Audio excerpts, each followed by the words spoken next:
નમસ્કાર દર્શક મિત્રો, હું છું પરવીન પઠાણ અને ગુજરાતની વાત પ્રોગ્રામમાં તમારું સ્વાગત કરું છું.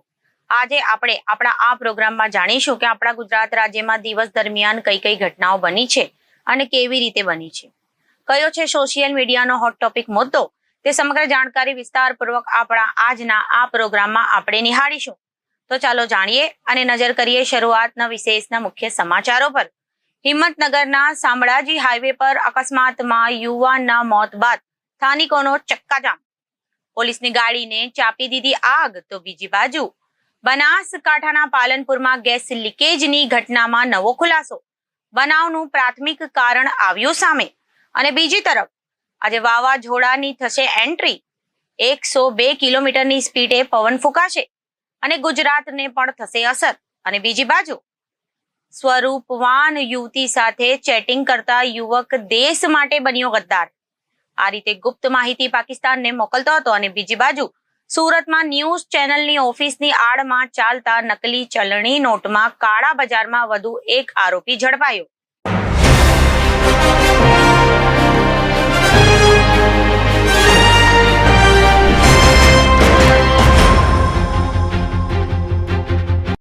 હવે જોઈએ સમાચારો વિગતવાર.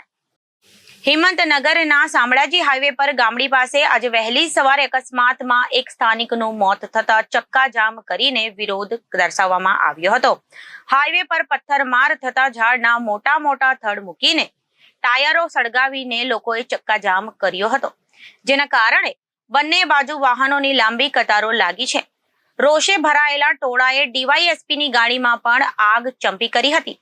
આ સાથે ટોળાએ 3 થી 4 ગાડીના કાચ પર તોડી નાખીને દેખાવો કર્યા હતા. હાઈવે પર ટોળાએ હાથમાં કાયદો લેતા પોલીસને ટીયર ગેસના સેલ છોડવાની ફરજ પડી હતી. હાલ ગંભોઈ પોલીસ સ્ટેશનના ઘટના સ્થળે પહોંચીને સ્થિતિને કાબૂમાં લેવાનો પ્રયાસ હાથ ધરવામાં આવ્યો હતો. આ સાથે જ ઉપરી અધિકારીઓ પણ ત્યાં આવી પહોંચ્યા હતા. આ અંગે મળતી માહિતી પ્રમાણે સવારે બનાસકાંઠાના હિંમતનગર શામળાજી હાઈવે પર વહેલી સવારે અજાણ્યા વાહને યુવાનને ટક્કર મારતા તેનું મોત નીપજ્યું હતું, જેના કારણે સ્થાનિકોમાં રોષ છવાયો છે. ટોળાએ હાઈવેની બંને બાજુ ચક્કાજામ કરીને વિરોધ નોંધાવી રહ્યા છે. આ ચક્કાજામને કારણે સામાન્ય માણસો ટ્રાફિક જામમાં ફસાયા છે. આ ટોળાએ હાઈવે પર મોટા મોટા લાકડા અને પથ્થરમારો મૂકીને બંને બાજુનો ટ્રાફિક રોકી દીધો છે. આ જગ્યા પર હાલ કોઈને જવા દેતા પણ નથી. આ અંગેનો વિડીયો જો કોઈએ ઉતાર્યો હોય તો તે પણ તેઓ મોબાઈલ જોઈને ડિલીટ કરાવી રહ્યા છે. ટોળાએ કાયદાની એસી કી તેસી કરીને રસ્તા પર ટાયર સળગાવ્યા છે. આટલું જ નહીં, પરંતુ ટોળામાં એટલો રોષ ભભૂક્યો છે કે તેઓએ ડીવાયએસપીની ગાડી પણ આગ ચંપી કરી છે. આ સાથે ટોળાએ 4 ગાડીઓના કાચ પણ તોડ્યા છે. ટોળાએ પોલીસ પર પથ્થરમારો પણ કર્યો છે. આખી સ્થિતિ પર કાબુ લાવવા માટે પોલીસે ટીયર ગેસના સેલ પણ છોડવા પડ્યા છે. આ ગામ લોકોની માંગ છે કે અવારનવાર અહીં આવા અકસ્માત સર્જાય છે, તેથી અહીં ફ્લાયઓવર બનાવવાની માંગ કરવામાં આવી રહી છે. ગુરુવારે બનાસકાંઠાના પાલનપુરના મામણ દરવાજા નજીક ગેસ લીકેજની ઘટનાનો બનાવ બન્યો હતો, જેમાં વિસ્તારમાં એક ભંગારની દુકાનમાંથી ગેસ લીકેજ થતા આસપાસ રહેલા 78 લોકોની તબિયત લથડી હતી. ત્યારે હાલમાં 78 પૈકી 31 દર્દીઓને હોસ્પિટલમાં રજા આપી દેવામાં આવી છે, જ્યારે 47 લોકો હજુ પણ સારવાર લઈ રહ્યા છે. આ ગેસ ગેડતર પ્રકારમાં નવા ખુલાસા પણ થયા છે, જેમાં ગેસ કટરની બોટલમાંથી ગેસ ગળતરનું અનુમાન લગાવવામાં આવી રહ્યું છે. એસિટિલિન ગેસના લીકેજ બાદ આ બનાવ બન્યો હોવાનું પ્રાથમિક તારણ સામે આવ્યું છે. તમને જણાવી દઈએ કે આ ઘટના થતાની સાથે જ પોલીસ વિભાગ તેમજ જિલ્લા વહીવટી તંત્રનો કાફલો ઘટના સ્થળે પહોંચી ગયો હતો. બનાવની વિગતો જોઈએ તો પાલનપુરના માલણ દરવાજા નજીક ગેસ ગળતરની ઘટના બનતા સરકારી આવાસ યોજનાના મકાનમાં રહેતા 78 લોકોને તેની અસર પહોંચી હતી. આ ગેસ આસપાસના વિસ્તારમાં ફેલાઈ જતા 78 જેટલા લોકોને શ્વાસ લેવામાં તકલીફ થવા સાથે ઉલટી થવા લાગી હતી. અસરગ્રસ્તોને 108 અને ખાનગી વાહનોની દ્વારા તેમને પાલનપુરની સિવિલ હોસ્પિટલમાં ખસેડીને ડોક્ટરની ટીમો દ્વારા તમામ લોકોને સારવાર આપવામાં આવી રહી છે. હાલમાં 78 પૈકી 31 દર્દીઓનું હોસ્પિટલમાં રજા આપી દેવામાં આવી છે, જ્યારે 47 લોકો હજુ પણ સારવાર લઈ રહ્યા છે, જેમાં ગેસ કટરની બોટલમાંથી ગેસ ગળતરનું અનુમાન લગાવવામાં આવી રહ્યું છે. એસિટિલિન ગેસના લીકેજ બાદ આ બનાવ બન્યો હોવાનું પ્રાથમિક તારણ સામે આવ્યું હતું. મહત્વનું એ છે કે ગઈકાલે મોડી રાત્રે ગેસ લીકેજના કારણે સરકારી આવાસ યોજનામાં રહેતા 78 લોકોની આંખોમાં અચાનક બળતરા તેમજ ઉલટીઓ અને શ્વાસ લેવામાં તકલીફ થતા તાત્કાલિક 6 જેટલી 108 એમ્બ્યુલન્સ તેમજ ખાનગી વાહનો દ્વારા 21 બાળકો સહિત 78 લોકોને પાલનપુર સિવિલ હોસ્પિટલમાં ખસેડાયા હતા, જ્યાં દર્દીઓના સગાઓ સહિત લોકોના ટોળે ટોળા પાલનપુર સિવિલ હોસ્પિટલમાં ઉમટી પડ્યા હતા. બંગાળની ખાડીમાં એક ગંભીર ચક્રવાતી તોફાન રેમલ બની રહ્યું છે. તે 26 મેના રોજ પશ્ચિમ બંગાળ અને તેની નજીકના બાંગ્લાદેશના દરિયાકાંઠે પહોંચશે તેવી શક્યતા છે. હવામાન વિભાગે ગુરુવારે આ માહિતી આપી હતી. ચક્રવાતી વાવાઝોડાને કારણે પશ્ચિમ બંગાળ, ઉત્તર 24 પરગણા, દક્ષિણ 24 પરગણા અને પૂર્વ મિદનાપુર દરિયાકાંઠાના જિલ્લાઓના ઘણા વિસ્તારોમાં ભારે વરસાદ વરસશે, જ્યારે કેટલાક વિસ્તારોમાં હળવાથી મધ્યમ વરસાદની શક્યતા છે. હવામાન વિભાગે જણાવ્યું હતું કે બંગાળની ખાડીમાં હાજર નીચા દબાણની સિસ્ટમ શુક્રવારે ડીપ ડિપ્રેશનમાં અને પછી બીજા દિવસે પૂર્વ મધ્ય બંગાળની ખાડીમાં ચક્રવાતમાં પરિવર્તિત થવાની સંભાવના છે. રવિવાર સાંજ સુધીમાં તે બાંગ્લાદેશ અને તેની નજીકના પશ્ચિમ બંગાળના દરિયાકાંઠે ગંભીર ચક્રવાત તરીકે પહોંચશે. હવામાન વિભાગે માછીમારોને રવિવાર સુધી ઉત્તર બંગાળની ખાડીમાં ન જવાની ચેતવણી આપી છે. ચક્રવાતી તોફાન રેમલના આગમનને લઈને સોશિયલ મીડિયા પર ઘણી પોસ્ટ કરવામાં આવી હતી. અલીપોર હવામાન વિભાગે જણાવ્યું હતું કે ઉત્તરી તામિલનાડુ અને દક્ષિણ આંધ્રપ્રદેશમાં દરિયાની સપાટીથી લગભગ 7 કિલોમીટર ઉપર લો પ્રેશર રચાયું છે અને તે બંગાળની ખાડી પર ઉત્તર પૂર્વ તરફ આગળ વધી રહ્યું છે. હવામાન વિભાગે જણાવ્યું હતું કે ગઈકાલે દક્ષિણ પશ્ચિમ અને આસપાસના વિસ્તારોમાં રચાયેલા લો પ્રેશર ઉત્તર પૂર્વ તરફ આગળ વધ્યું છે અને પશ્ચિમ મધ્ય અને દક્ષિણ બંગાળની ખાડી પર એક અલગ ડિપ્રેશન તરીકે સર્જાયું છે કે ઉત્તર પૂર્વ તરફ આગળ વધી શકે છે અને 24 મેના રોજ મધ્ય બંગાળની ખાડી પર ચક્રવાતી પરિભ્રમણ બની શકે છે. તે પછી ઉત્તર પૂર્વ તરફ આગળ વધી શકે છે અને 25 મેના રોજ સવારે પૂર્વ મધ્ય બંગાળની ખાડી પર ચક્રવાતી તોફાનમાં તીવ્ર બની શકે છે. આ પછી તે ઉત્તર તરફ આગળ વધશે. 26મી મેની સાંજે એક તીવ્ર ચક્રવાતી વાવાઝોડાનું રૂપ લઈ શકે છે અને બાંગ્લાદેશ અને તેની નજીકના પશ્ચિમ બંગાળના વિસ્તારોમાં દરિયાઈ કાંઠી નજીક પહોંચી શકે છે. જો કે ત્યાં કોઈ સ્પષ્ટ લેન્ડફોલ નથી અથવા ચક્રવાત ક્યાં લેન્ડફોલ કરશે. જો કે 24 ઓગસ્ટ રવિવારના રોજ અલીપુર હવામાન વિભાગે દરિયાકાંઠાના જિલ્લાઓમાં આફતની આગાહી કરી હતી. શનિવાર અને રવિવારે ઉત્તર અને દક્ષિણ 24 પરગણા અને પૂર્વ મોદીનીપુરમાં વરસાદ પડશે. તેજ પવનની પણ શક્યતા છે. ચક્રવાત રેમલની ઝડપ કેટલી હશે તે સ્પષ્ટ નથી. શનિવારે આ 3 જિલ્લામાં 70 થી 110 મિલીમીટર વરસાદની સંભાવના છે. આ ત્રણેય જિલ્લામાં રવિવારે 60 કિલોમીટર પ્રતિ કલાકની ઝડપે ભારે પવન ફૂંકાય તેવી પણ શક્યતા છે. એકંદરે તે સ્પષ્ટ છે કે ચક્રવાત રેમાલ બનશે, પરંતુ તે ક્યાં ઉતરશે, બાંગ્લાદેશ કે પશ્ચિમ બંગાળનો દરિયા કિનારો, તેની સૌથી વધુ અસર ક્યાં થશે અથવા તેની તાકાત અથવા કેટલી હશે તે હજુ સ્પષ્ટ નથી. નોંધ કરો કે રેમલ એટલી રેતી કે અરબી શબ્દ છે. આ નામ ઓમાન દ્વારા આપવામાં આવ્યું છે. દેશમાં વાવાઝોડા સાથે ભારે વરસાદનું સંકટ મંડરાઈ રહ્યું છે. બંગાળની ખાડીમાં ચક્રવાત આગળ વધી રહ્યું છે. આજે બંગાળની ખાડીમાં તીવ્ર ચક્રવાત બાદ ધોધમાર વરસાદ આવશે.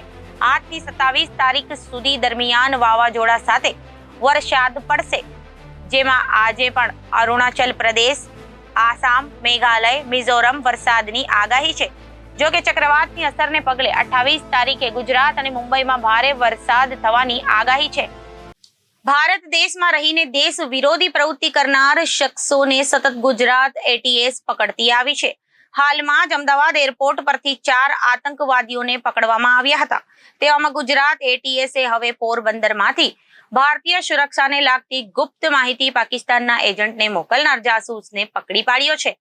આરોપીએ નાની એવી રકમ માટે રાષ્ટ્રીય સુરક્ષાની માહિતી અને ફોટા સોશિયલ મીડિયાના માધ્યમથી પાકિસ્તાનને મોકલ્યા હતા. સાથોસાથ એક નંબર પણ પાકિસ્તાનમાં એક્ટિવેટ કરાવ્યો હતો. ગુજરાત એટીએસની ગિરફમાં દેખાતા યુવકનું નામ છે જતીન જીતેન્દ્રભાઈ ચારણિયાનો વ્યવસાય કરે છે. આરોપીની ઉંમર માત્ર 21 વર્ષ છે અને તે પોરબંદરના સુભાષનગર ખાતે રહે છે અને દરિયાઈ કાંઠે માછીમારીનો વ્યવસાય કરે છે.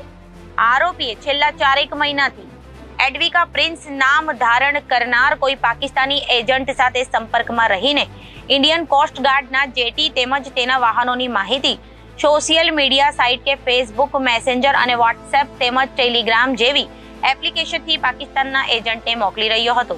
ગુજરાત એટીએસના અધિકારીઓને આ શખ્સ વિશે જાણ થતાં તેને પોરબંદરથી પકડી ગુજરાતની એટીએસ કચેરી ખાતે લાવવામાં આવ્યો હતો. તેની પૂછપરછ કરતા સામે આવ્યું હતું કે જાન્યુઆરી 2024થી એડવિકા પ્રિન્સ નામની ફેસબુક પ્રોફાઇલ સાથે સંપર્કમાં આવ્યો હતો. સામેવાળી વ્યક્તિએ પોતે એક મહિલા હોવાનું જણાવી જતીન ચારણિયાની માહિતી મેળવી હતી, જે બાદ વારંવાર ચેટ કરી મિત્રતા કેળવી પાકિસ્તાની એજન્ટે જતીનનો વિશ્વાસ જીત્યો હતો. જે સમયગાળા દરમિયાન એડવિકાની માંગણી મુજબ જતીન ચારણિયા તેને મેસેજ કરી પોરબંદર ખાતે જેટી તેમજ જેટી ઉપર ઉભેલી શિપનો વિડીયો બનાવી મોકલતો હતો, જે બદલ એડવિકા તેને ટુકડે ટુકડે 6000 રૂપિયા આપ્યા હતા. જે બાદ એડવિકાની સૂચના મુજબ જતીન ચાણકિયાએ એડવિકા તેના આપેલા ટેલિગ્રામ એકાઉન્ટ પર ચેટિંગ કરવાનું શરૂ કર્યું. ગુજરાત એટીએસ અને જતીન ચાણકિયાની ફોન લઈને તપાસ કરાતા ધ્યાને આવ્યું હતું કે તેને પાકિસ્તાની એજન્ટ સાથે કરેલી ચેટ 24 કલાકમાં ઓટો ડિલીટ થઈ જાય છે. તે પ્રકારનું સેટિંગ કર્યું હતું અને તે વારંવાર પાકિસ્તાની એજન્ટ એડવિકા પ્રિન્સને ઇન્ડિયન કોસ્ટ ગાર્ડ શિપના વિડીયો અને વિગતો મોકલતો હતો. બેંક એકાઉન્ટની તપાસ કરતા તેના ખાતામાં આવેલા 6000 રૂપિયા અંગે પણ ખુલાસો થયો હતો.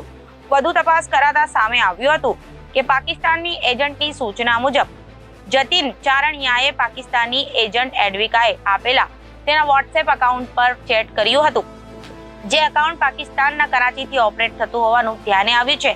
આ મામલે ગુજરાત એટીએસે જતીનને સામે ગુનો દાખલ કરી વધુ તપાસ શરૂ કરી છે અને તેનો મોબાઈલ એફએસએલમાં મોકલીને આગળની કાર્યવાહી શરૂ કરી છે. અને પીઆઈ ડીવી રાઠોડની ટીમે અને તેમાં સાથે કેટલાક પોલીસ કર્મચારીઓને સામેલ કરવામાં આવેલા. જે આ જતીન ચારણિયા છે એ જતીન ચારણિયાની સોશિયલ મીડિયા મોનિટરિંગ તેમજ એના બેંક એકાઉન્ટોની તપાસ કરવામાં આવી અને તપાસ દરમિયાન માહિતી વિગત ખાતરી કરતાં જે તેના તરફથી વોટ્સઅપ એકાઉન્ટ બનાવવામાં આવેલું હતું. એ વોટ્સઅપ એકાઉન્ટનું જે લાસ્ટ આઈપી છે એ પાકિસ્તાનમાં કરાચી ખાતેનું મળેલું અને જેના આધારે આ જતીન ચારણિયાની એરેસ્ટિંગ કરવામાં આવેલી. તેણે અલગ અલગ માધ્યમો મારફતે ઇન્સ્ટાગ્રામ, વોટ્સઅપ, ટેલિગ્રામ જેવા સોશિયલ મીડિયાના પ્લેટફોર્મનો ઉપયોગ કરી અને ઇન્ડિયન કોસ્ટગાર્ડને લગતા જે એના વ્હીકલ્સ છે એ તથા જે જેટી છે એ જેટીના ફોટોગ્રાફ્સ એણે મોકલવામાં આવેલા છે અને એના બદલામાં એણે અવધિકા પ્રિન્સ નામની જે એક પ્રોફાઇલ હતી પાકિસ્તાનની ઇન્ટેલિજન્સ ઓપરેટિવની, એને માહિતી આપેલી ફોટોગ્રાફ્સ વગેરે સેન્ડ કરેલા અને આ ફોટોગ્રાફ્સ એણે પોતાના એકાઉન્ટમાં ઓટો ડિલીટ 24 અવર્સમાં મોડ ઉપર રાખેલા, જેથી એ ઓટો ડિલીટ થતા હતા. એ આ માહિતી આપવાના એણે કુલ 6000 રૂપિયા યુપીઆઈ મારફતે મેળવેલ છે અને એનો એટીએસ પોલીસ સ્ટેશનમાં 3/2024થી ગુનો દાખલ કરવામાં આવેલ છે. આઈપીસી સેક્શન 121 અને 120 હેઠળ ગુનો દાખલ. સાહેબ, હની ટ્રેપનો કેસ છે કે કઈ રીતે કોન્ટેક્ટમાં આવ્યો? શું એટલા ખાલી પૈસા ઇન્ટેન્સ હતા કે કોઈ બીજી રીતે ફસાયા? આ પાકિસ્તાન ઓપરેટિવમાં એક અત્યારે મોડસ ઓપરેટિવ જોવા મળે છે કે એક વિમેન્સ પ્રોફાઇલ બનાવી અને અલગ અલગ ક્ષેત્રના વ્યક્તિઓ કે જેને ઉપયોગમાં થઈ શકે એને ટાર્ગેટ કરી અને એ વિમેન્સની જે પ્રોફાઇલ છે એ પ્રોફાઇલને રજૂ કરી એનાથી એને મેસેજ વગેરે કરી લાલચ આપી અને આ પ્રકારે પૂરી માહિતી મેળવે છે. પાકિસ્તાન ગયો છે? ના, પાકિસ્તાન નથી ગયો. એ માછીમારીનો ધંધો કરે છે અને માછીમારીના કારણે થઈને દરિયા કિનારે જે કોસ્ટલની સેન્સિટિવ અફેર છે એ ફોટોગ્રાફ્સ વગેરે આને મોકલ્યા છે. જે વોટ્સઅપ છે એનું લોકેશન કરાચી પાકિસ્તાનનું કેવી રીતે આવ્યું કે એનો ફોન ત્યાં એ જે અવધિકા પ્રિન્સ છે એણે એક મોબાઈલ નંબર માંગ્યો હતો અને મોબાઈલ નંબર જે છે એનો ઓટીપી અહીંથી જનરેટ થાય છે તો એકાઉન્ટ બનાવી અને એ પાકિસ્તાનમાં ઓપરેટ થઈ રહ્યું છે. આ એક વિમેન્સ ઓપરેટિવ દ્વારા જ આ કામ કરવામાં આવેલું છે અને એની સાથે વિડીયો પણ કેટલા સમયથી સંપર્કમાં છેલ્લા 4 મહિનાથી એ સંપર્કમાં હતો અને એટીએસની ટીમ છેલ્લા 15 દિવસ ત્યાં ઇનપુટ કામ જે નંબર હતો એ નંબર આને અહીંથી મોકલાયો હતો નંબર અને કેટલાક ફોટોગ્રાફ મોકલ્યા છે જે મોબાઈલ એફએસએલ મોકલવામાં આવે છે. એફએસએલમાંથી જે ડેટા રિટ્રાઈવ થશે ડિલીટેડ ડેટા છે એ આપશે એને ગવર્મેન્ટ સિમ કાર્ડ જ્યારે અહીંથી મોકલાયો હતો તો માત્ર સિમ કાર્ડ અહીંયા ઓપરેટ કરે છે. ત્યાં વોટ્સઅપ કોઈ પણ વ્યક્તિ છે બીજા ફોનથી ફોન કરી અને જે ઓટીપી આવે છે એને આપવામાં આવે છે તો એ દુનિયામાં કોઈ પણ જગ્યાએ ઓપરેટિવ થઈ શકે છે.